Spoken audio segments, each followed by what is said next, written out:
por permitirme otra vez participar con ustedes en un tema un poquito complicado de entender porque obligación legal ni internacional, pero que de alguna manera nos convoca a tratar porque es una buena intención y se vincula mucho con lo que analizamos la clase pasada, en particular cuando vimos las 100 reglas de Brasilia, ¿correcto? Entonces, eh, por favor, permítanme comenzar y cuando comencemos a decir, a ver, si me pudieran habilitar la pizarrita, por favor.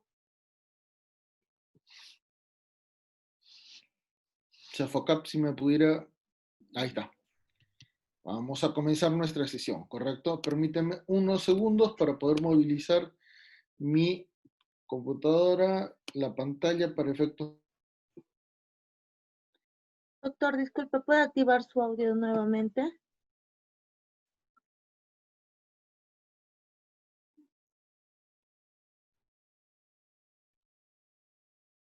¿Se escucha? Sí, ahora sí, doctor. Ya, un segundito, un segundito. A ver, estoy tratando de habilitar todo lo que es. Ya, muy bien. Cuando comenzamos a detallar las reglas de una agenda para efectos de poder detallar, ¿dónde está? Correcto, una agenda para efectos de desarrollar nuestra exposición en el día de hoy, tenemos que vincularlo esencialmente con un contexto de desarrollo sostenible. Esta va a ser la idea, esta va a ser la premisa y que de alguna manera va a provocar que nosotros analicemos mucho sobre nuestra clase el día de hoy, ¿correcto?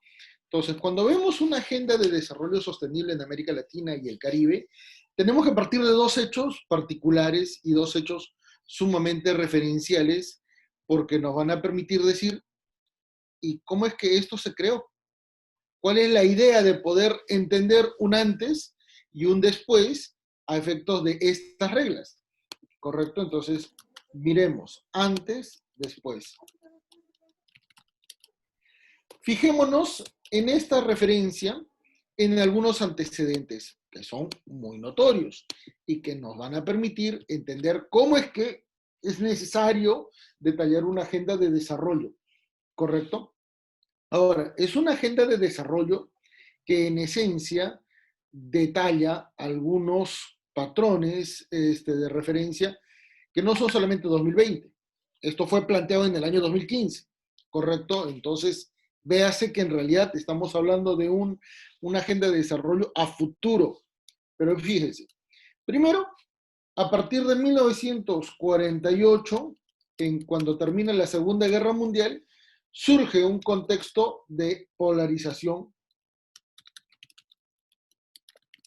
sumamente complicado de evaluar. Además de visualizarse un nivel de protección donde el hombre adquiere una importancia superlativa, ¿correcto? Y por eso es que se creó el concepto de dignidad, que no existía en ese momento, ¿correcto? ¿Ya? El hombre adquiere una importancia superlativa, es necesario visualizar que este contexto del mundo va a generar una pelea, una lucha entre un capitalismo y un mundo comunismo, un mundo comunista, ¿correcto?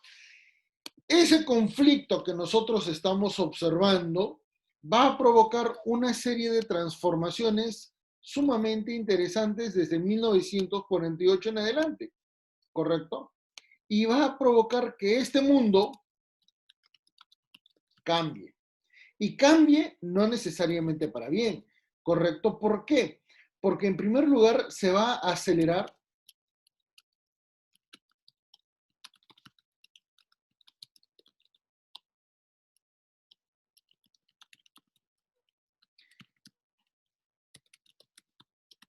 se aceleró el constante desarrollo industrial.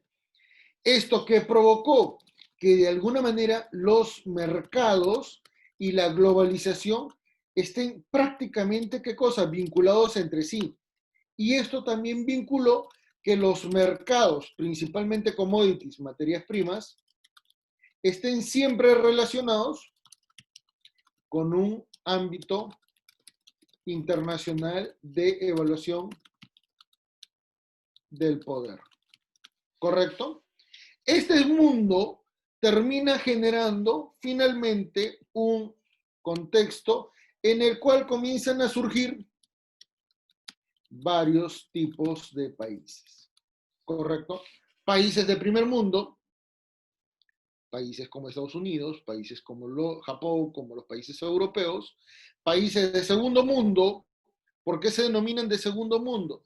En ese contexto, principalmente porque no adquieren la importancia superlativa que tenían los países del primer mundo. Ahí estamos hablando de países con industrialización, con desarrollo, pero que no tenían el potencial para convertirse en países del primer mundo, esencialmente en lo hegemónico y en lo político. Países en desarrollo, que ese es el término más democrático y más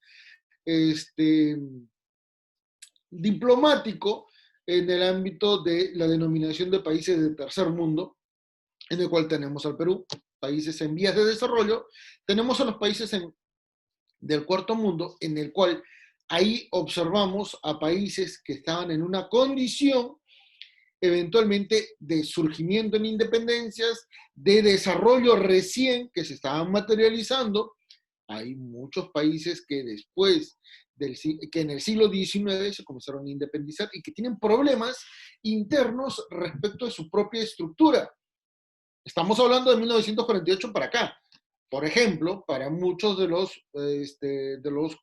ya personas con un poquito más de edad, como quien les habla, antiguamente existían países como Checoslovaquia, habían países como Yugoslavia, que no existen, ¿correcto? Esos son los países de cuarto mundo, que están en un proceso de formación, de desarrollo y de independización que terminan trastocando toda la idea. Es cierto, muchos de esos países luego tienen una economía y tienen una industrialización que automáticamente los puede convertir en países de segundo mundo, pero estamos hablando de un contexto en ese momento. En la actualidad ya es otro mundo, ¿correcto? Y finalmente están los países de quinto mundo. ¿Y cuáles son los países de quinto mundo? Son los denominados países inviables. ¿Qué significa que un país sea inviable? Que a pesar de las condiciones económicas, a pesar del desarrollo institucional, a pesar de la estructura tradicional en el ámbito del derecho constitucional, población, territorio, administración pública, son países con una debilidad institucional sumamente fuertes. ¿Qué significa esto? Que lamentablemente sus condiciones en el ámbito de autonomía, en el ejercicio de su soberanía, son sumamente limitados. Países como por ejemplo Haití, en ese momento países como Bolivia, eran una representación gráfica de una condición negativa en el contexto internacional respecto de la autonomía, soberanía, independencia frente a otros poderes internacionales. Este era el mundo, ¿correcto? Y este era un mundo antes de qué cosa, del año 2000. Por lo tanto, el año 2000 se convierte en un elemento catalizador para poder ver una perspectiva antigua, una perspectiva de casi 50 años, ¿correcto? En el siglo XX, y una perspectiva a futuro. Y vienen los grandes inconvenientes. ¿Y cuáles son las proyecciones a futuro que eventualmente vamos a poder observar? Señores, en primer lugar, vamos a observar que el planeta está sufriendo graves daños, ¿correcto? ¿Cuáles? Por ejemplo, el calentamiento global, ¿correcto? ¿Qué está sufriendo? La pérdida de especies por extinción, y esencialmente por parte de nosotros, ¿correcto? Desertificación. Hay muchísimos países que lamentablemente están perdiendo agua, ¿correcto? Los glaciares ya están desapareciendo. Si es que alguien recuerda Pastor Ruri en Ancash, en el norte de Lima, podrá observar que hace 20 años, hace 40 años, y lo que es hoy, antes de la pandemia 2020, es evidente que esa zona, que era de turismo masivo, ya no tiene glaciares como antes, ¿correcto? Hay una desertificación que lamentablemente perjudica la agricultura, la ganadería. Y finalmente hay un gran inconveniente, ¿qué cosa? De limitación de recursos a nivel de materias primas. ¿Correcto? Entonces, estos elementos son las constantes que nosotros vamos a poder observar porque son elementos esenciales que de alguna manera van a incidir a futuro. Es lo más grave que tenemos, ¿correcto? El planeta, porque es el único planeta en el cual podemos vivir, es el único que tenemos, no existen los viajes interespaciales para efecto de poder salvar la especie ni de salvar nuestro propio planeta. ¿Correcto? Este planeta está en lenta agonía y lamentablemente es lo que está pasando.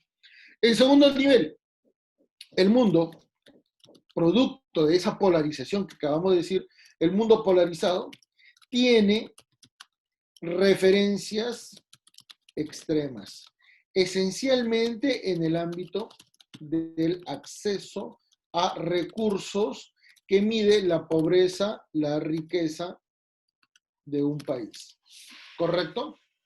Esto es muy gráfico, esto es muy lamentable porque el mundo ha cambiado. Lo que antes implicaba un contexto de división social, un contexto de accesibilidad a recursos para generar servicios públicos, un efecto eventualmente dinamizador de la economía, ya no tienen el mismo perfil en la actualidad. ¿Correcto? Ya no hay esa visión tipo colonialismo ni tampoco imperialismo británico del siglo XVI, XVII, XVIII, porque esencialmente ya no hay recursos. El mundo se ha generado en se ha dividido entre países ricos y países pobres, y esto es lamentable porque al final de cuentas esos países están dejando de lado un elemento esencial que son las personas, que son las poblaciones, y esto es sumamente grave. ¿Correcto? Entonces, ¿cómo compatibilizar contextos de pobreza, contextos en los cuales hay antagonismo? ¿Cómo cotejar eso frente a una necesidad de tener un desarrollo a futuro y teniendo en cuenta que un planeta está sumamente contaminado, que está sumamente limitado, que está absolutamente manejado indiscriminadamente frente a la sostenibilidad de sus propios recursos? Por eso es que surge la necesidad de evaluar el contexto de prosperidad. ¿Correcto? Que viene, en esencia,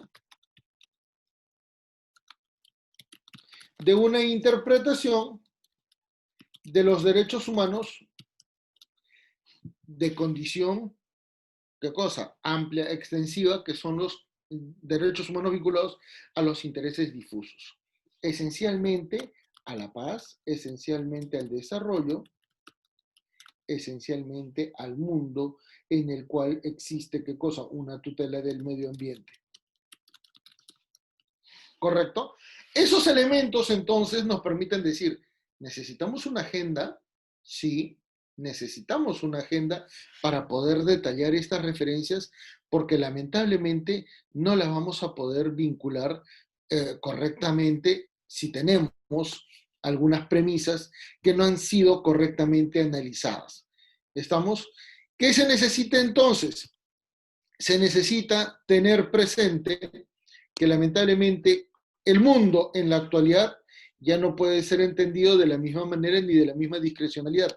Por tanto, tenemos que considerar que tenemos que tener una agenda para el 2030, ¿correcto?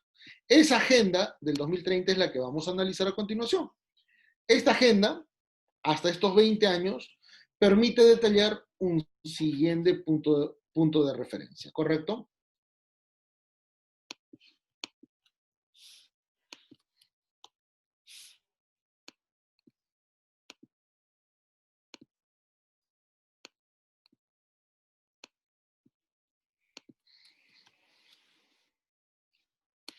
Y muy bien, para eso tenemos que fijar algunas referencias importantes. La primera de ellas, señores, tomando en cuenta que el contexto estaba sumamente grave, el contexto mundial representaba un panorama muy complicado de evaluar, provocó que los líderes internacionales provocó que los líderes internacionales, desde los años 2000 al 2015, en esencia, en el año 2015, en la tercera reunión anual de en una, a ver, ¿dónde está? Un segundito, déjenme referenciar. En la tercera conferencia internacional sobre la financiación para el desarrollo, ¿correcto? En la tercera conferencia internacional sobre la financiación para el desarrollo, llamada Agenda de Acción Addis Abeba, tenga la necesidad de evaluar, ¿qué cosa? La necesidad de tener una agenda sostenible. ¿Y cómo iban a proteger y cómo iban a establecer esas reglas si no existía consensos? Elementos negativos para generar este panorama, ¿correcto? Y hay que mencionarlos con otro color, ¿correcto? Estos elementos, bueno, estos elementos negativos son tres, ¿correcto? La necesidad de salvaguardar el planeta. Recuerden que este planeta ya tenía problemas de contaminación ambiental extremo, tiene el problema de la desertificación, tiene el gran problema de ¿qué cosa? Del calentamiento global, ¿correcto? Y tiene otros inconvenientes, a tal nivel que, por ejemplo, en la actualidad, Donald Trump en Estados Unidos se retiró del pacto internacional para efectos de poder luchar contra el calentamiento global. Y eso nos permite decir, esos líderes internacionales no tenían una obligación, no tenían una agenda, no tenían un propósito internacional vinculante a nivel de políticas internacionales que pudieran salvaguardar esto. Estamos hablando en realidad de una agenda, de un proyecto. Todavía no hay un objetivo en el ámbito internacional, pero sí de alguna manera un objetivo moral que los vincula, que los trata de establecer. Y ahora voy a explicar por qué. Porque el segundo elemento, que es la pobreza, sobre todo en algunos países donde las condiciones son extremas, nos permite indicar que la pobreza de algunos países y eventualmente la pobreza estructural de países, como por ejemplo el Perú, como por ejemplo América Latina, resultan ser elementos que tienen que ser evaluados diligentemente, ¿correcto? Y finalmente se tiene que analizar qué cosa, una idea, un proyecto que permita, qué cosa, la comunidad de países a efectos de garantizar una prosperidad para todos. Hasta este momento, entonces, señores, véase que estas intenciones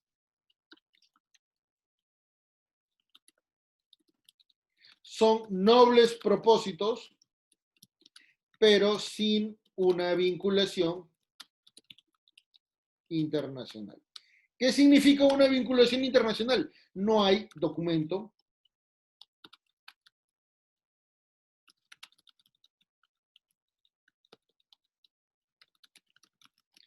que los vincule. No hay tratado internacional, no hay un ente internacional que le haga el seguimiento, que le haga eventualmente la imposición de alguna condición, no lo hay. Y esto es grave, ¿correcto? Esto es grave. Esa propuesta que eventualmente vamos a desarrollar a futuro nos permite indicar que esencialmente tenemos que manejar un contexto muy interesante para efectos de poder generar una agenda sostenible, ¿correcto? Y esa agenda sostenible va a desarrollar diferentes puntos, ¿correcto? Muchos puntos que vamos a poder evaluar y determinar, ¿correcto? Tienen que vincularse esencialmente con un contexto de proyectos, con un contexto de realidades que van a ser muy representativas, ¿correcto? Esa agenda del 2030 nos va a permitir entonces detallar que van a existir algunos elementos guía que van a ser muy importantes. Y en esencia vamos a encontrar varias de estas guías y las vamos a detallar una por una, ¿correcto? ¿Por qué? Porque va a ser muy complicado de analizarlas. ¿Estamos? Primera tarea es la reducción de la pobreza. ¿Y por qué es importante analizar el tema de la reducción de pobreza? Porque se tiene que humanizar las políticas públicas en los países que van a ejecutar esta agenda, ¿correcto? Para efectos de poder incluirlos en un contexto de desarrollo. Esa humanización de políticas públicas en los países, que es una cuestión principalmente moral, procura, ¿qué cosa? Establecer un equilibrio entre las diferentes poblaciones que existen en un territorio. De este modo podemos analizar que personas en situación de vulnerabilidad, personas en condición vulnerable, personas consideradas grupos vulnerables, tienen que ser atendidas. ¿Por qué? Porque las divisiones estructurales en una población limitan el desarrollo de un país, ¿correcto? Esa limitación entonces tiene que vincularse con otras acciones, como por ejemplo, reducción de los índices de alimentación, de nutrición entre la población más vulnerable. ¿Correcto? No es que se evalúe el contexto alimenticio en general, no, porque no todos tienen este problema.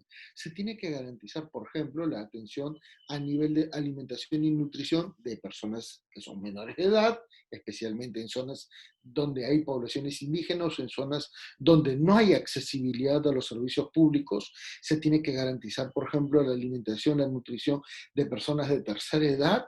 Se tiene que garantizar, por ejemplo, estos derechos en el ámbito, por ejemplo, a poblaciones migrantes, y en este contexto podemos hablar del caso de Perú, por ejemplo, con la población venezolana, pero a la misma vez de la población peruana que está en el extranjero y que no tiene una condición formal, una condición legal y por lo tanto puede verse perjudicada en su propio desarrollo. Entonces, estos elementos vinculados a la atención de las características especiales de la población es importante, ¿correcto? Se tiene que analizar qué cosa, el contexto de la atención de la salud. Porque la salud se tiene que analizar desde una múltiple perspectiva, ¿correcto? Este es un derecho interdependiente y multidimensional. Porque a la misma vez, igual que la alimentación, es un derecho humano, es un derecho fundamental, es un derecho constitucional y es a la misma vez un derecho natural. ¿Correcto? Fíjese, en este contexto también es un derecho individual, es un derecho colectivo y a la misma vez está vinculado, ¿qué cosa? Al contexto del interés difuso. ¿Qué significa esto? Que todos en una población pueden recibir, percibir, tener vinculación con ese derecho porque finalmente tienen esa garantía. ¿Correcto? Esto también se va a vincular finalmente, ¿qué cosa? Con el acceso a una mayor y mejor educación, porque a la misma vez que la alimentación, a la misma vez que la salud, sigue siendo un derecho individual, colectivo, difuso, y que también se puede analizar como un derecho humano, como un derecho fundamental, como un derecho constitucional, como un derecho natural. Véase entonces que esto termina generando ¿qué cosa? Una percepción. El contexto de pobreza siempre está vinculado ¿a qué cosa? A determinadas personas y grupos. Por tanto, el manejo de los índices de pobreza siempre permite detallar la gran condición de exclusión, de accesibilidad a derechos y servicios públicos. Y eso es lo que va a limitar y va a generar que eventualmente los países, y no el contexto internacional, tengan que tener atención específica sobre la base de su propia agenda. ¿Por qué? Porque si ellos no son conscientes de lo que tienen que ejecutar, lamentablemente no van a poder desarrollar sus propias políticas de forma eficiente. En otras palabras, no se necesita el contexto internacional para que cada uno de estos países trate de reducir esto. Y esto es lo que normalmente tiene que evaluar un gobierno. Esto es lo que normalmente tiene que analizar un Estado, un país sobre la base de una política de Estado, porque tiene que atender, ¿qué cosa? La garantía y la masificación de los servicios públicos para poder brindar una atención a toda su población. Y esto nos permite detallar. ¿Y las poblaciones son iguales? Las poblaciones en el Perú tienen la misma característica. La población, por ejemplo, en el Perú es uniforme. Es complicado, ¿no? Y esto nos permite entonces decir, señores, que hay una quinta política, correcto, que vamos a tener que analizar. ¿Cuál es? Las políticas de igualdad de género. Y viene un gran detalle en este contexto, tanto a nivel teórico como también a nivel político. Los temas de género siempre están vinculados esencialmente a mantener qué cosa y preservar qué cosa, a procurar establecer una igualdad material entre varón y mujer. Pero surgen condiciones limitativas, sobre todo para mujeres. Y hay varios factores. Por ejemplo, el tema de salud. Por ejemplo, el tema laboral. Por ejemplo, el tema económico. Y ahí comenzamos a observar que va a ser complicado manejar un único concepto de población cuando en la misma población, ejemplo, urbana en Lima, las mujeres no tienen los mismos derechos ni las mismas condiciones favorables para poder garantizar una igualdad material frente a los varones. ¿Correcto? Por eso es que es necesario que se establezcan, ¿qué cosa? Políticas vinculadas a acciones afirmativas para generar, ¿qué cosa? Una igualdad al menos legal que busque materializar una igualdad material. ¿Correcto? Lo que ha ocurrido hace poco en el Perú con el tema de la aprobación de la paridad de género en el ámbito de las elecciones. ¿Correcto? Es un noble propósito, es una condición que eventualmente va a optimizar la participación de las mujeres. Pero viene la gran cuestión. ¿Mujeres capaces necesitan una cuota de participación? Las mujeres que tienen capacidad no necesitan una cuota de participación. Y esto les digo porque, por ejemplo, en Ecuador ocurre una situación muy particular.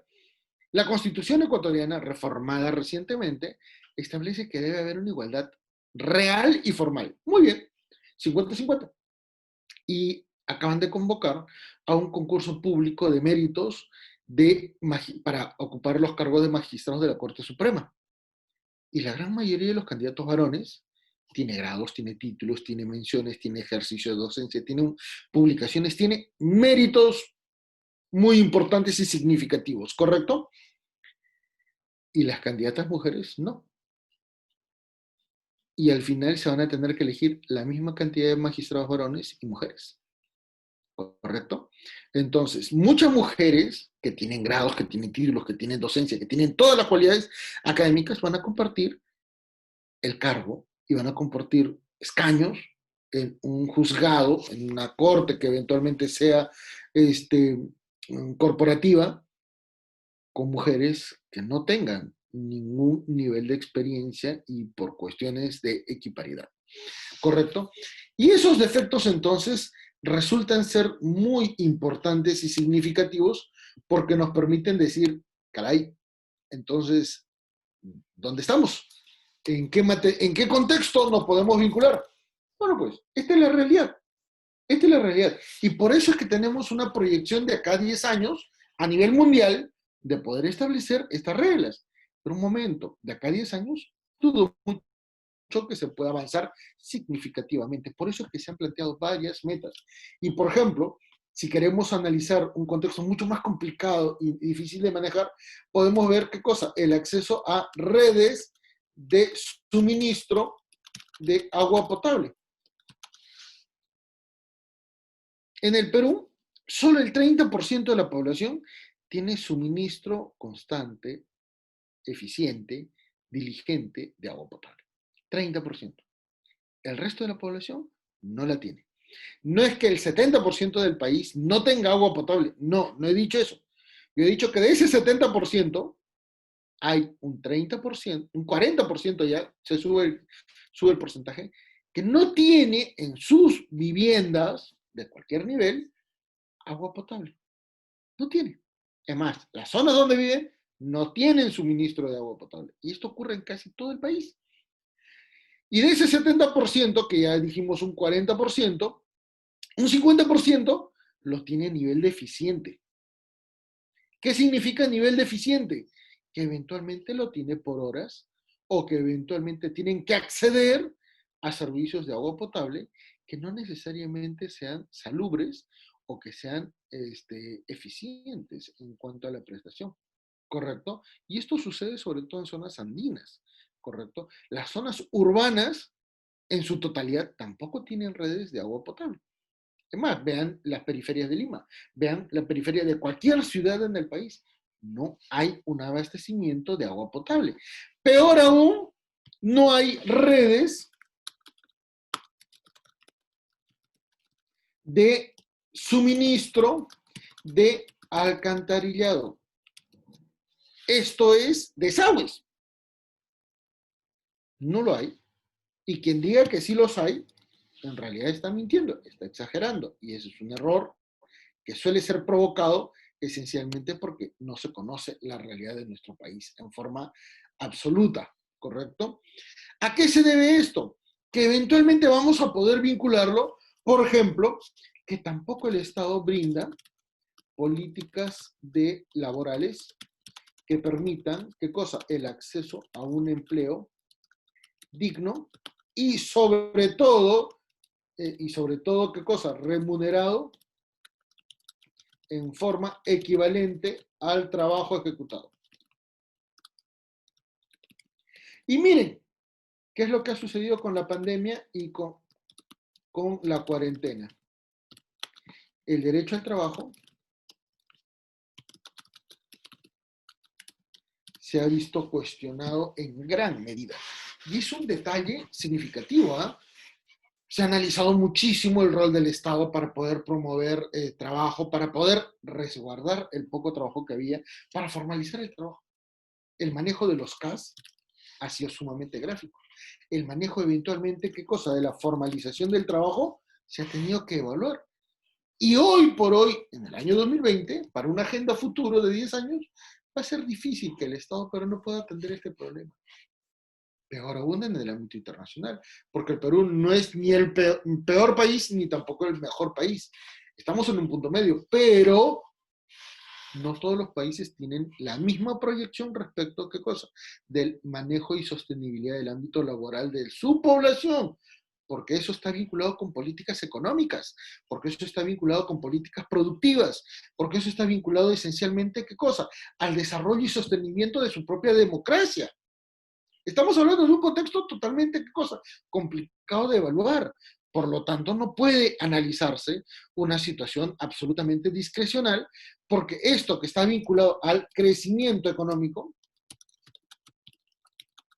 no siempre permite defender derechos de las personas. La mejor referencia, señores, en plena pandemia, las organizaciones de empresarios exigieron que la actividad laboral minera se reanude. ¿Y qué es lo que provocó? En todas las zonas mineras donde se levantó la cuarentena y se comenzó a trabajar, todas esas zonas explotaron con COVID. Y ahí nos damos cuenta. Desarrollo económico, sí. Desarrollo laboral, sí. Pero los dos no se me ha pasado. Entonces, estas condiciones son muy gráficas y nos permite decir también que, por ejemplo, en el ámbito, hablando de economía, hablando de derechos laborales, que el acceso a energía es limitado. Pero aún en países como el Perú, ¿correcto? En el Perú, todavía existen hogares donde no tienen agua, perdón, no tienen luz. Hay ciudades que no tienen luz.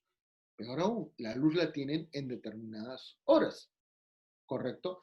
Peor aún, la luz no la tienen en el suministro constante que deberían tener. Y esto también se observa en el ámbito, ¿qué cosa? De la productividad.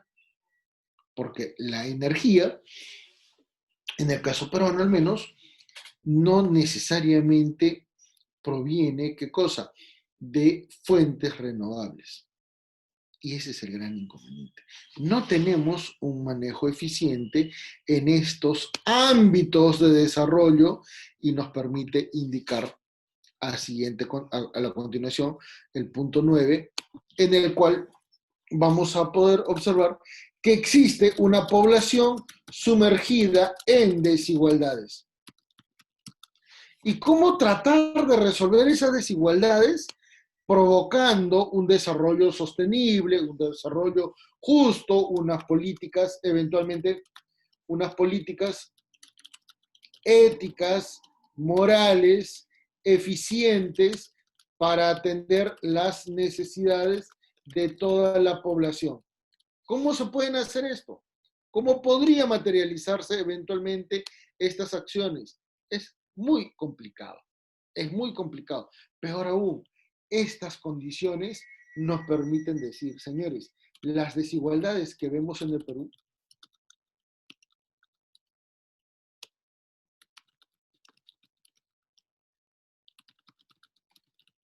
son estructurales, ¿correcto? Y vamos a mencionarlas. Por ejemplo, el problema social de nuestro país viene esencialmente por Simón Bolívar. Simón Bolívar, al eliminarse, a la eliminación de las castas, anuló las dos repúblicas que había en el virreinato. ¿Correcto? Y señaló, la población del Perú, ya república, es igual. Y esto es lo que provocó la total segregación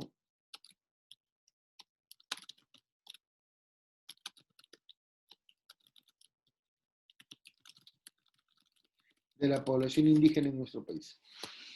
Ese es el origen, ¿correcto? La pobreza estructural que tiene la mayoría de poblaciones indígenas es a la pérdida de algunos derechos vinculados a las castas. ¿Qué derechos y qué poblaciones indígenas? Las poblaciones indígenas, estamos hablando en este contexto de castas, solo de un grupo, ¿eh? Aquel grupo vinculado a la corona española, porque el resto no tenía ningún derecho, ¿correcto? Condiciones sociales también, ¿qué cosa? Económicas. Las categorías sociales en nuestro país ya se han ampliado. Desde 1990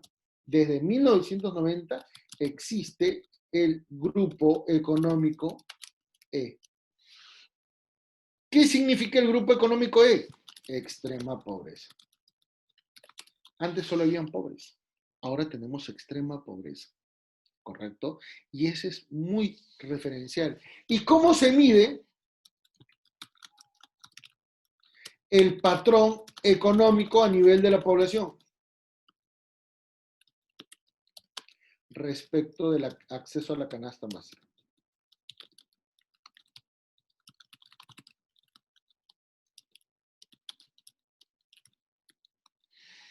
Si una persona tiene una remuneración o todas las fuentes económicas de un hogar tienen acceso a una canasta básica, significa que estamos en un nivel de pobreza.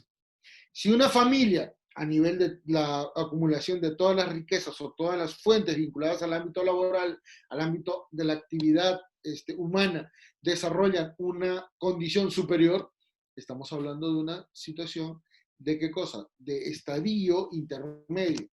Y así, mientras más tenga dinero, más canastas básicas va a poder acceder, ¿correcto?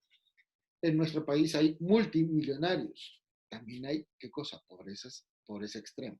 ¿Quiénes son los pobres? Los que no puedan tener un rango equivalente entre la canasta básica y su sueldo. Pero un momento, no significa que no puedan tener algunas cosas. El gran inconveniente es que en la pobreza extrema es que ese nivel es prácticamente la mitad. Y eso nos permite detallar lo que acaba de pasar en la pandemia. El INEI detectó, por ejemplo, que en el Perú existían más televisores que refrigeradoras. Y es más, el ratio de televisores en nuestro país es literalmente de 2,8 televisores por hogar. 2,8 televisores por hogar frente al 0,76% de refrigeradoras por hogar. Y ahí nos permite decir, entonces, la población, aún siendo pobre, tiene más televisores que refrigeradoras. Sí, y ese es un gran inconveniente, ¿correcto? El no tomar en cuenta las necesidades o la atención de los requerimientos urgentes es un patrón que te permite indicar que la pobreza extrema no es solamente una política de Estado, es una cuestión, ¿qué cosa? Personal, ¿correcto? Y hay desigualdades que van a materializarse en un ámbito cultural, en un ámbito, ¿qué cosa? A nivel de migración, en un ámbito político, en un ámbito a nivel de pertenencia, a un tipo de población, por ejemplo, las poblaciones LGTB, ¿correcto? Y surgen un contexto de desigualdades que lamentablemente resulta ser muy complicado de evaluar. En este punto, la población no es solamente un problema, también vamos a analizar qué cosa, que vamos a encontrar un contexto en el cual las ciudades no son propicias, no están debidamente vinculadas al desarrollo de la población. Si no me creen, analizamos cuántas áreas verdes tiene su ciudad, tiene su distrito. Su ciudad tiene todas las redes de alumbrado, tiene todas las redes de alcantarillado, tiene todas las redes de suministro de agua potable. ¿Mm? Su ciudad es eventualmente propicia el recojo de basura orgánica e inorgánica. Su ciudad es éticamente diligente con el respeto a determinadas poblaciones, por ejemplo, los pobres en situaciones de actividad laboral, por ejemplo, respecto de ambulantes. Ahí nos damos cuenta entonces que las ciudades no tienen un patrón de sostenibilidad y no es por una cuestión, ¿qué cosa? Vinculada a un elemento muy gráfico, muy elocuente. Las ciudades no tienen una planificación. Y la mejor evidencia es que en nuestras ciudades las rutas de transporte público no son diligentes. Es más, nadie sabe cuál es el patrón ni cuál es la justificación para tener esas rutas. En términos de derecho urbano, las rutas de transporte a nivel de colectivos, a nivel de buses, siempre se le ha denominado las rutas espagueti. Entreverado. No se tiene una planificación correcta, ¿correcto? Vean entonces que los problemas que ya estamos observando son muy gráficos, son muy elocuentes y nos permite detallar entonces que ya estamos tratando, ¿qué cosa? Ahora ya es el punto 11. En el punto 11 vamos a observar que eventualmente va a haber otro problema. ¿Cuál? Que vamos a tener que analizar el acceso a, bueno, ya dijimos energía. A ver.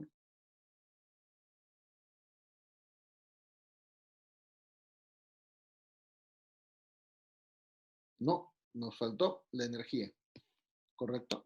Entonces, acá vamos a observar que la energía es sumamente reducida para efectos de qué cosa? De evitar la contaminación. Proyectos de energía sostenible sobre la base de empleo de energía eólica, de energía, por ejemplo, nuclear, en el Perú están muy, muy limitados. No estoy diciendo que no haya, estoy diciendo que son limitados. Para poder abastecer a casi 33 millones de personas, esto resulta sumamente limitado. Y esa energía finalmente no es por una cuestión de atención solamente a la población, es para efectos de qué cosa? De atender a un nivel de productibilidad, ¿correcto? ¿Qué significa esto? Que en el punto número 12 vamos a tener que analizar un nivel de producción y consumo responsable. Y esto es bastante complicado. ¿Y por qué va a ser sumamente complicado? Porque primero tenemos que analizar qué nivel de industria existe en el país. ¿Recuerdan que habíamos analizado el contexto de la alimentación? Pero un momento, si en el Perú, hasta hace muy poco, el Indecopi eliminó los octógonos. ¿Cómo podemos garantizar un proyecto a 10 años siguiendo pautas internacionales si en nuestro propio país un órgano del Estado termina indicando que los octógonos limitan la competitividad entre empresas que producen alimentos chatarra? Ahí comenzamos a cuestionar y decir, vaya, estamos mal. Estamos mal porque al final estas condiciones no son eficientes, ¿correcto? Veamos, esto de acá también se va a vincular con un contexto vinculado, ¿qué cosa? Al medio ambiente.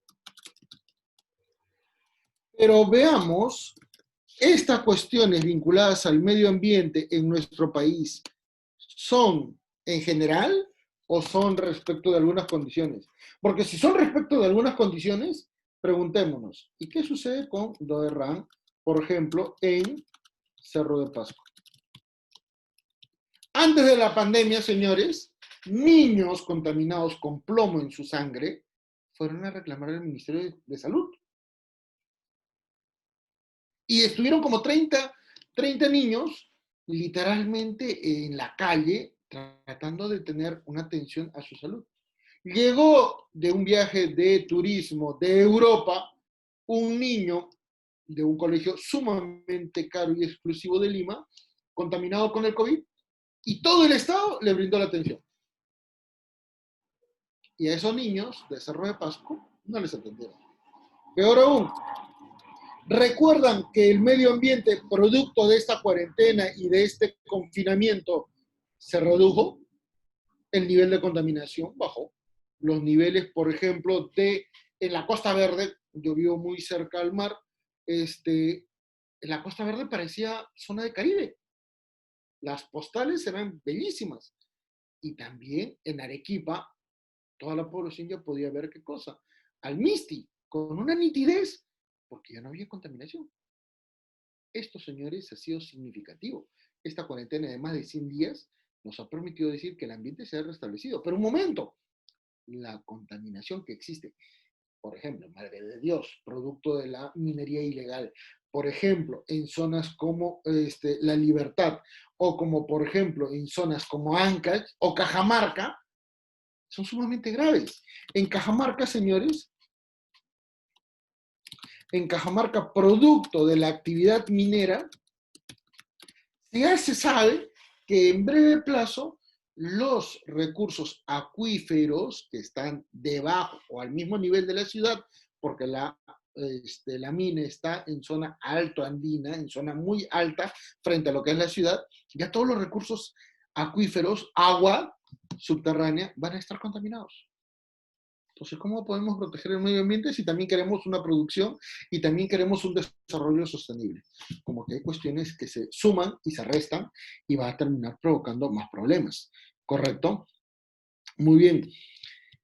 ¿Tiene vinculación este nivel de producción con otros factores? Por supuesto que sí. ¿Cuál va a ser?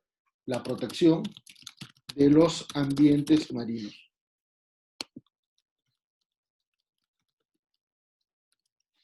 ¿Correcto? Cuando hablamos de protección de los ambientes marinos, estamos haciendo referencia especialmente, ¿qué cosa? A la biodiversidad marina. Pero también estamos analizando, ¿qué cosa? El contexto de qué cosa? De la protección de los recursos en el ámbito marítimo. ¿Correcto? Para quienes no sepan, el Perú no tiene flota pesquera. el Perú no tiene flota industrial ni siquiera de marina mercante, gracias a Alan García y gracias a Fujimori, ¿correcto? Todo lo que tenía el Perú fue liquidado durante esta época. Uno por corrupción y negligencia y el otro porque lo vendió y lo regaló literalmente. Pero si nosotros vemos más allá de las 200 millas, y esto ustedes pueden verlo en Google, porque sale, y ustedes solamente busquen en Google y digan, quiero ver a la flota marina de China en el mar peruano. Y se van a dar cuenta que en el mapa peruano tienen una franja que son las 200 millas peruanas y literalmente al costadito, van a tener un montón de puntos rojos, que son los barcos chinos, que literalmente están saqueando todos los recursos ictiológicos y toda la diversidad marina en una proximidad al Perú.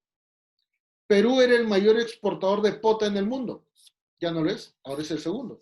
Y adivinen quién es el primero. China, pero pescando en el Perú. Y eso es lo grave. Peor aún, el mar está absolutamente contaminado. Si ustedes ven las noticias a nivel del medio ambiente entre África, y India y eventualmente Asia, Australia está por acá, y el Pacífico, perdón, América, en el medio del Pacífico, existe un continente literalmente del tamaño de Francia lleno de basura. Producto de las corrientes marítimas, se ha acumulado y se ha hecho una zona densa que literalmente parece como si fuera una isla. Y estamos hablando del tamaño de Francia. O sea, no es poca cosa. Literalmente, ¿cuánto costaría limpiar eso? Literalmente, ¿quién estaría involucrado en limpiar eso? Literalmente, ¿dónde se limpiaría y se botaría esa basura? ¿En qué país? Y viene el gran detalle. Todo eso es absolutamente contaminación. Por lo tanto, nos permite decir, por ejemplo, en campañas en nuestro país, sobre todo de la industria gastronómica, si quieres ceviche, trata que el pescado se conserve, porque te están sirviendo qué cosa, ya plástico. Entonces, esto es muy grave y esto no solamente va a ser en un contexto marítimo, también se va a ver qué cosa, en un contexto a nivel de ecosistemas terrestres. La Amazonía está perdiendo, ¿qué cosa? Terreno. En el mismo Perú, váyanse a Pucallpa, váyanse a Iquitos, y se van a dar cuenta cuando está bajando el avión que hay muchas zonas en las que literalmente ya hay urbanizaciones y hay plantaciones. Y esas plantaciones no son poca cosa, son 300 hectáreas, son 400 hectáreas, y todo lo que existía antes fue absolutamente diezmado. Por lo tanto, el ecosistema está perdiendo no solamente un espacio que tenía, sino que además está siendo perjudicado por todo este desarrollo muy complicado de poder entender, ¿correcto? Y esto nos permite analizar las últimas dos. Mejor analicémosla en la siguiente diapositiva, ¿correcto? ¿Por qué? Porque cuando comenzamos a analizar las últimas dos condiciones, que es el punto 16, vamos a analizar el contexto de la paz, ¿correcto? Es posible garantizar una paz, es posible garantizar un acceso a la justicia, es posible garantizar, ¿qué cosa? Eventualmente un nivel de democracia eficiente en un contexto donde hay carencias.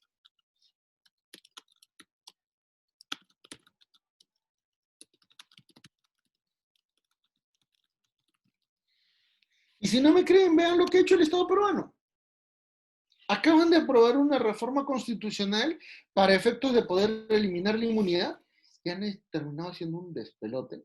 Porque lo que aprobó una comisión, el presidente, de forma maliciosa y hasta delictiva, cambió la redacción, modificando mucho más artículos constitucionales de lo que ya había sido aprobado. Por lo tanto, él solito literalmente cambió la Constitución. Y ese es un error grave.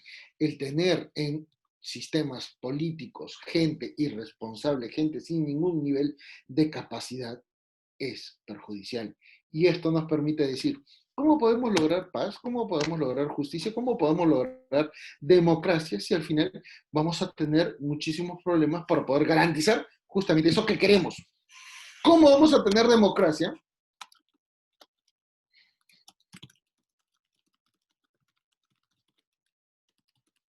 ¿Cómo podríamos tener una democracia diligente si en el Perú siguen votando por gente con condena penal? ¿Sí? Suena feo, ¿no? Pero en el Perú se sigue votando por personas que tienen condena, que tienen procesos penales en curso. Peor aún, gente que ha sido condenada, gente que ha sido acusada y condenada, y que ha ganado una elección. Y que peor aún, hace populismo. ¿Correcto? Y esto nos permite analizar el último punto. Se necesitan crear como parte de una agenda para el 2030 alianzas para lograr objetivos. Y sinceramente esto me permite plantear algunas cuestiones interesantes. En el ámbito internacional, el poder busca generalmente, ¿qué cosa? Vincular a quienes tienen los mismos intereses. ¿Y cuáles han sido los intereses en los últimos años? Interés, ¿qué cosa? Principalmente en el ámbito político. Y esto vinculado a un contexto, sobre todo militar y de estrategia económica. Las guerras comerciales entre Estados Unidos y China, las guerras económicas entre Estados Unidos y Unión Europea, la alianza o la mediana alianza entre China y Europa. Estamos hablando, oye, ¿de verdad quieren una alianza para lograr objetivos tan bonitos como los 16 previamente detallados, cuando en realidad el mundo busca otra cosa? Estamos entonces generando un contexto en el cual los patrones económicos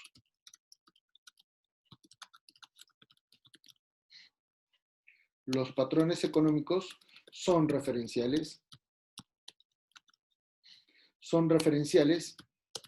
para efectos de alianzas. ¿No me creen? Bueno, comencemos a ver. UNASUR en América Latina literalmente ha sido, ¿qué cosa? Declarada ya finiquitada. Pero fíjense, eso que fracasó, y fue un profundo fracaso, se contradice, ¿qué cosa? Con la Alianza del Pacífico. Donde tienes, por ejemplo, a México, tienes a Colombia, tienes a Chile y tienes a Perú en una alianza económica que nos ha permitido, ¿qué cosa? Manejar una economía muy eficiente, ¿correcto? Ya estamos dudando de México porque ese presidente realmente es literalmente es una persona con muchas limitaciones y que probablemente provoque que México termine peor que Venezuela, pero Colombia, Chile, Perú manejan un mismo contexto y un mismo patrón de referencia económico. Y esto permitió un sostenimiento. Tanto es así que varios países quieren adherirse a esta Alianza del Pacífico. Hay muchos países que quieren adherirse porque las ventajas son mucho más grandes que todas las alianzas, por ejemplo, de la que existe hasta ahorita, que ya nadie la compone, que es la alianza de países bolivarianos, liderados con Venezuela, y los países vinculados al Mercosur. El Mercosur en esencia solamente vincula a Argentina y Brasil, y nada más, porque ni Uruguay ni Paraguay se benefician. Entonces, vean que estos patrones económicos nos permiten detallar un elemento referencial. Y todas estas políticas que estamos hablando, estos planes que eventualmente resultan ser bonitos, interesantes, un objetivo bastante alcanzable, nos permite decir, pero un momento, ¿para qué sirve esto? ¿Y para qué sirve esto? Ahí es donde tenemos que entender que en esencia el desarrollo sostenible ya es una referencia totalmente distinta. El desarrollo sostenible, que es lo que se busca, esencialmente busca satisfacer, perdónenme un segundo, a ver, para reducir. ¿Ya? El desarrollo sostenible busca generar una atención a las necesidades del presente sin comprometer las capacidades del futuro. ¿Correcto? Entonces, este desarrollo sostenible es una política, vamos a ponerlo por acá, promoción, una promoción de un desarrollo que pondere las necesidades del presente sin comprometer los elementos del futuro. ¿Correcto? En otras palabras, un elemento muy, muy idílico. ¿Por qué? Porque busca esencialmente vincular tres elementos complementarios entre sí. ¿Correcto? Un desarrollo económico. ¿Correcto? Una promoción al medio ambiente, un resguardo del medio ambiente. Y finalmente busca, ¿qué cosa? Una inclusión social. Pero un momento, estos tres objetivos los tenemos que vincular con estas 17 líneas de trabajo en el ámbito de una agenda sostenible. Y si al final comenzamos a ver que estos tres grandes objetivos no son necesariamente efectivos, tenemos que detallar que al final el resultado nos va a permitir decir, señores, seamos sinceros, ¿podemos tener un futuro sostenible?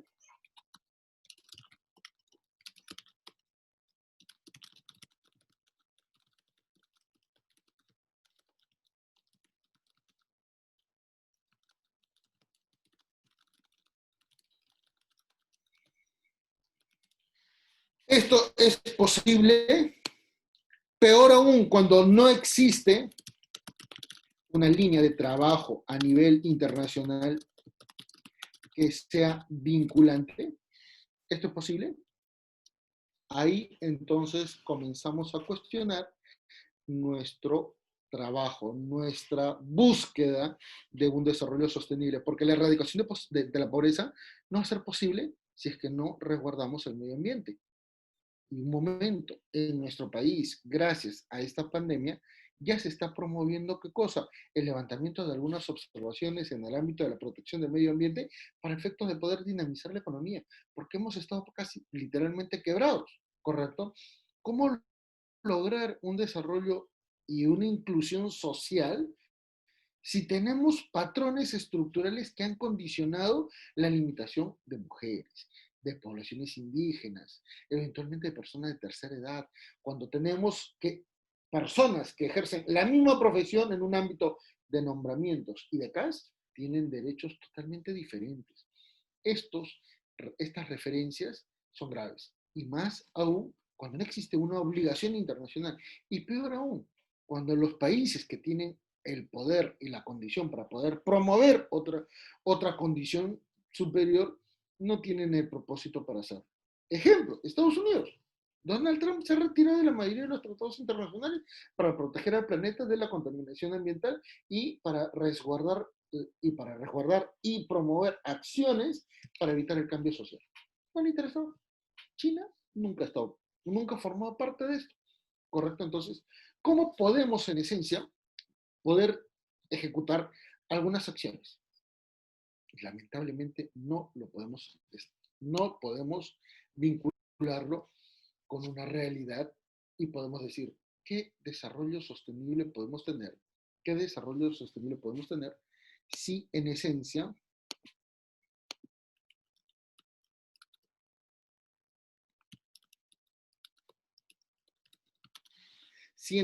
podemos tener muchísimos inconvenientes que van a ser muy gráficos en una evaluación conjunta,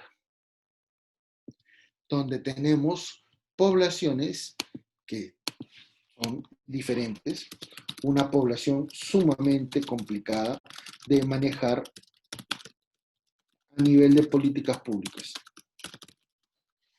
¿Y por qué es difícil de manejar estas poblaciones a nivel de políticas públicas? Porque necesitan diferentes cosas. Se necesitan diferentes cosas. ¿Cómo podemos garantizar una tutela del medio ambiente cuando en esencia el país necesita del soporte financiero de las actividades extractivas? ¿Cómo lograr esto sin afectar el medio ambiente? ¿Cómo lograr una inclusión social? ¿Cómo lograr una inclusión social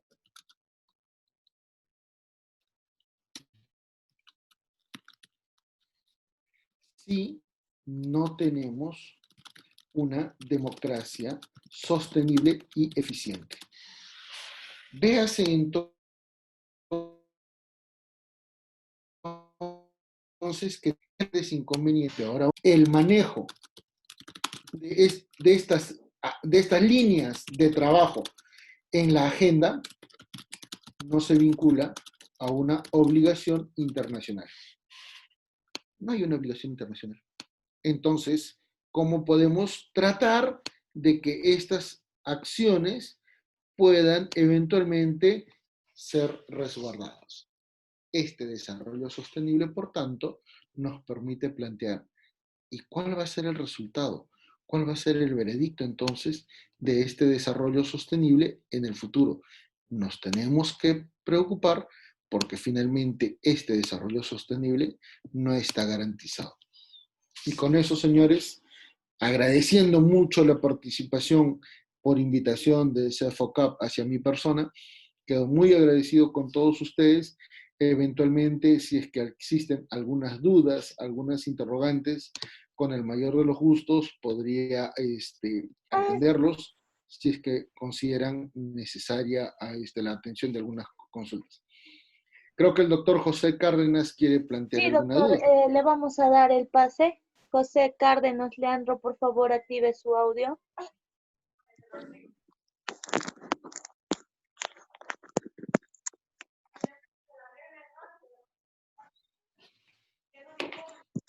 Aló, sí, buenos días, buenas tardes.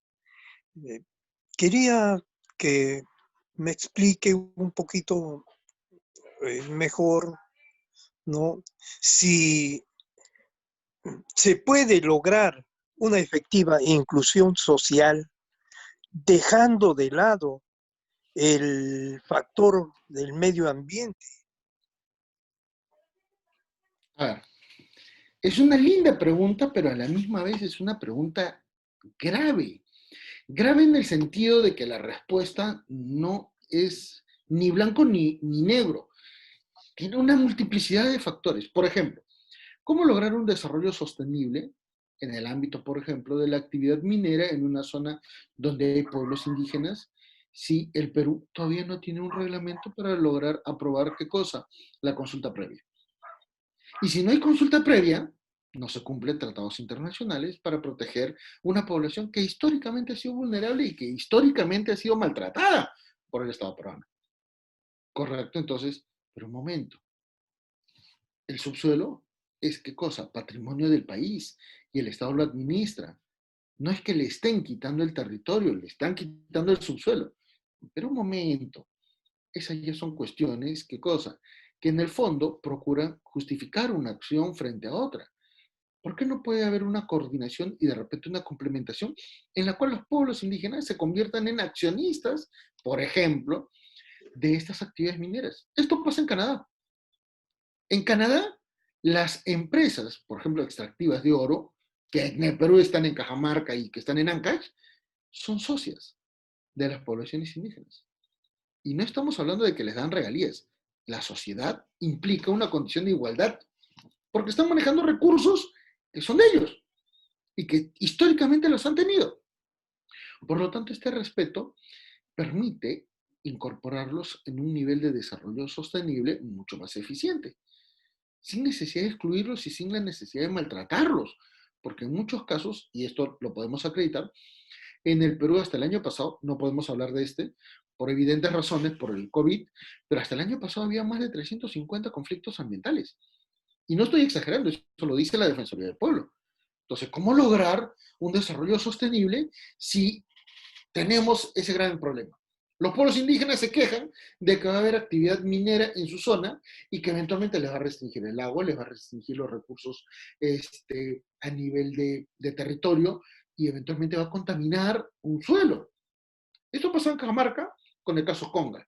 Y ha pasado, por ejemplo, en zonas de Arequipa, donde las empresas de construcción, perdón, las empresas de fabricación de cemento, literalmente por la polviza que han ido provocando por su actividad industrial, con la lluvia, literalmente han puesto una capa de cemento sobre la tierra.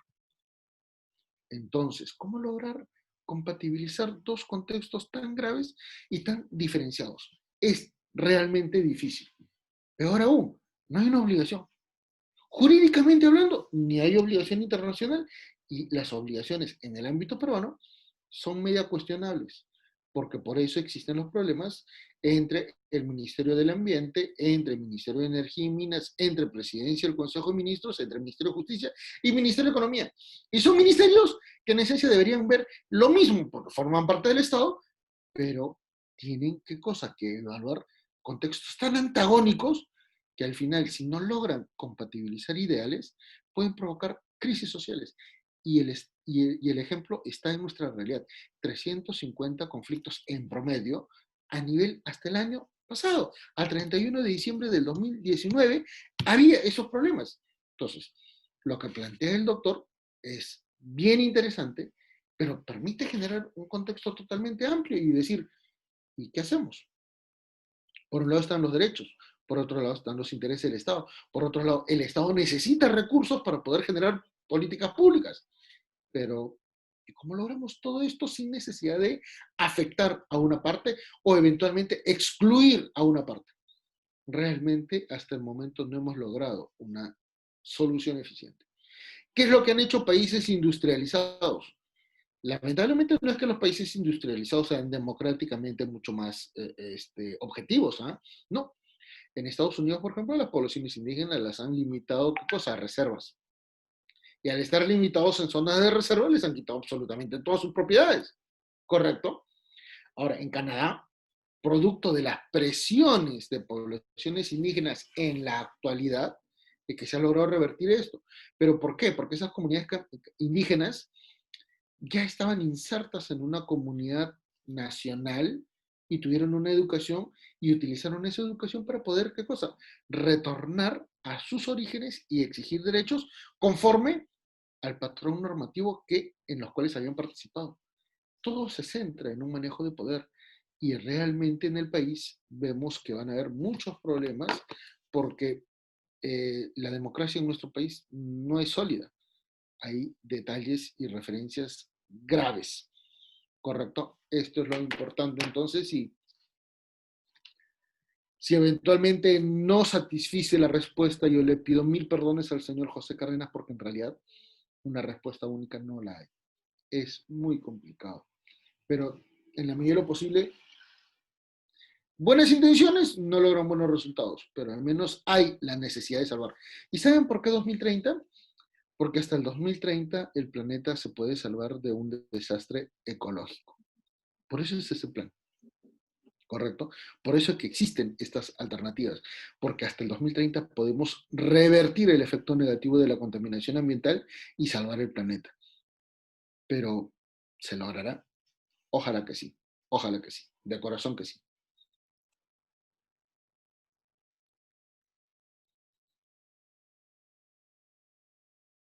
Si es que existe alguna otra consulta, encantados. Señores participantes, quien desea hacer una pregunta al doctor puede levantar la mano para así poderles dar la palabra.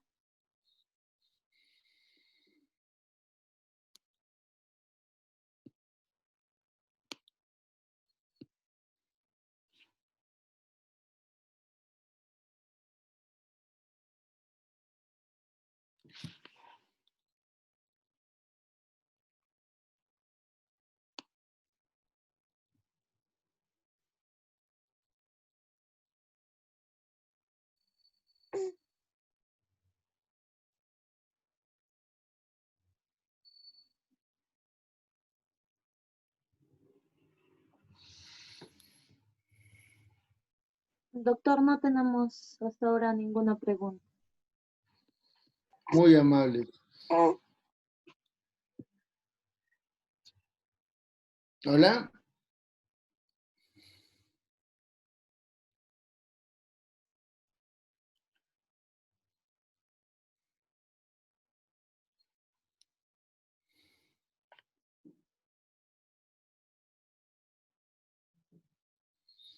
Si es que alguien tiene alguna consultita, encantado.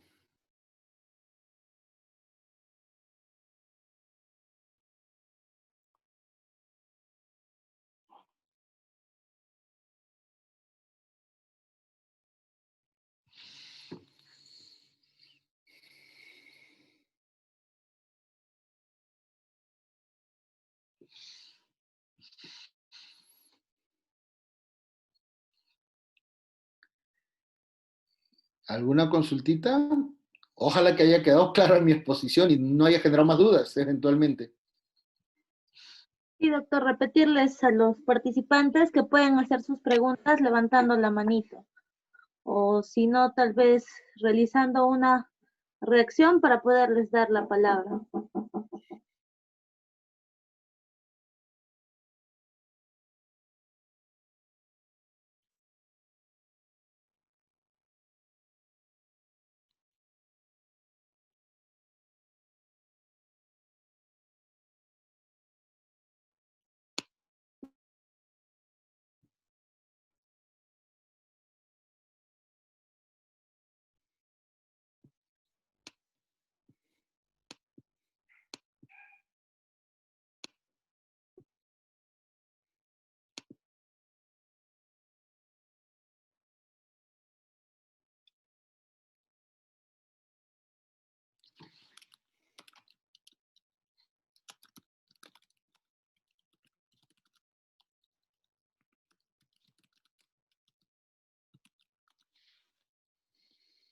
Yo creo que quedó ahí.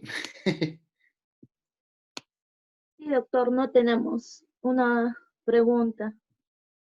Ujú. Eventualmente yo quedo muy agradecido con ustedes y de repente si es que hay alguna duda a nivel que pudieran formularla por escrito, también, viendo el chat, ¿no? Pero creo que tampoco hay. Sí, doctores, el chat ahorita está desactivado. Ah, Por eso es que a los participantes se les permite levantar la mano. ujú.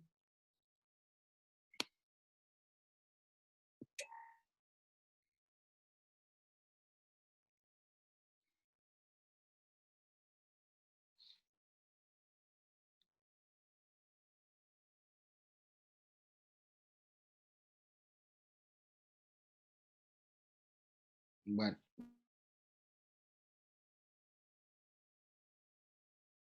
yo creo que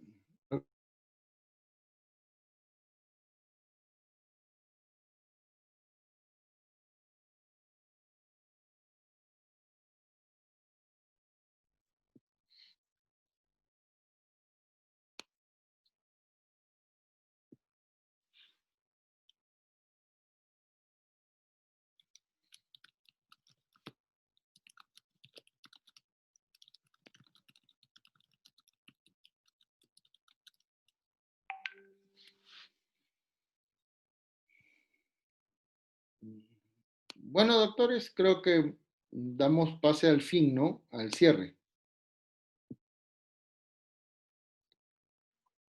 Sí, doctor, agradecerle por su ponencia. No, muy amables a ustedes. Muchísimas gracias a los señores que han tenido oportunidad de participar con esta clase y ojalá que tengan un bonito fin de semana y muchísimas gracias. Nos despedimos entonces. Hasta Gracias. luego. Hasta luego.